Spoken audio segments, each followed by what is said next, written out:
Welcome to the Deep Dive, where we unpack the world's drama so you don't have to pretend you read the article. And oh boy, do we have a good one today. We're diving headfirst into a silicon soap opera where tech bosses are throwing some serious shade over America's, let's call it, its complicated relationship with China. Guiding us through this geopolitical gossip storm is our producer, FireflyHaku, who somehow turns chaos into brilliance. All right, let's get into it. And we are starting off hot. That's Shyam Sankar, the CTO of Palantir, and he is clearly not here to make friends. Useful idiots. Wow. He's basically calling out some of the biggest CEOs in America, accusing them of funding their own destruction. That is one heck of a way to kick off a debate, and it's splitting the tech world right down the middle. So what is all this drama really about? Well, it all boils down to this one single question. Is the United States already in an economic war with China? How you answer that pretty much decides everything that follows, and believe me, the two sides we're looking at today are on completely different planets. So first up in the ring is Team Confrontation, and its captain is Palantir's Shyam Sankar. His take is incredibly direct, almost brutally simple. The war isn't coming, it's already here. And a whole lot of people in those fancy corner offices are just pretending they can't see it. Now, let's be super clear about what he means by economic war. We're not talking about tanks or fighter jets here. We're talking about a fight using things like tariffs, a ban on selling certain tech, and blocking investments. These are all weapons designed to cripple a rival's economy. And Sankar's point is that the US is right in the middle of this fight, whether it likes it or not. Okay, so Sankar's entire case is built on a few key ideas. He says a lot of folks in Silicon Valley are caught up in this fairy tale of China's peaceful rise, and he thinks that's just dangerously naive. For him, the very first step, the only first step, is to just admit you have a problem. And that problem, he says, is a massive, dangerous dependency on your biggest competitor. All right, let's switch corners, because on the complete other side of this argument, we have team collaboration, and its champion is a giant in the industry, Nvidia CEO Jensen Huang. He looks out at the world and doesn't see a battlefield at all. He sees one big global marketplace. And I mean, listen to this. It's a total 180 from Sankar.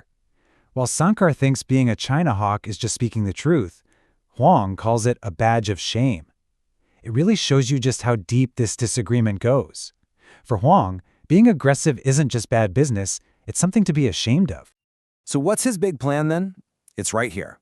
Huang is pushing for a world of us and them.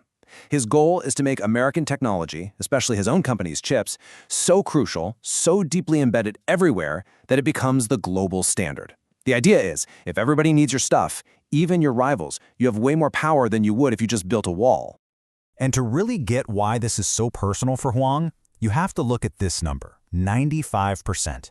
Before the US government slammed on the brakes with new export controls, that was Nvidia's market share for high-end AI chips in China. It wasn't just a market, it was the market, an absolute gold mine. And then this happened. After those new rules came into play, Nvidia's market share for its best chips in China just fell off a cliff, down to pretty much zero. So you see, for Jensen Huang, this isn't some abstract debate. It's about billions and billions of dollars in lost sales. So let's put it all together. On one side, you've got Sankar, the hawk, shouting from the rooftops, "Wake up, we're in a war and we have to get out of this trap of dependence." And on the other, you've got Huang, the pragmatist, saying, "Whoa, hold on, let's not shoot ourselves in the foot. Let's keep selling our tech and make ourselves indispensable." It's two brilliant minds with two totally opposite visions. But this whole thing is so heated because it's not just about two CEOs with different ideas. It's about a situation that America has been building for decades, this incredibly deep, complicated, and, yeah, very profitable entanglement with China. I mean, just look at this list of names. These aren't just some small companies. These are absolute juggernauts of the American economy.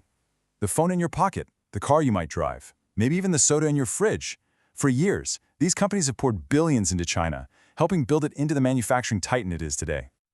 And here's a really important point. This isn't about cheap labor anymore. That ship has sailed. The reason companies are in China now is because for a lot of high-tech stuff, it's the only place in the world that has the entire supply chain, all the little parts and pieces and factories ready to go at a massive scale. Trying to untangle that, well, it's a mind-boggling task. Which brings us right back to Sankar's warning. He's not pretending that what he's calling for, this waking up, is going to be easy.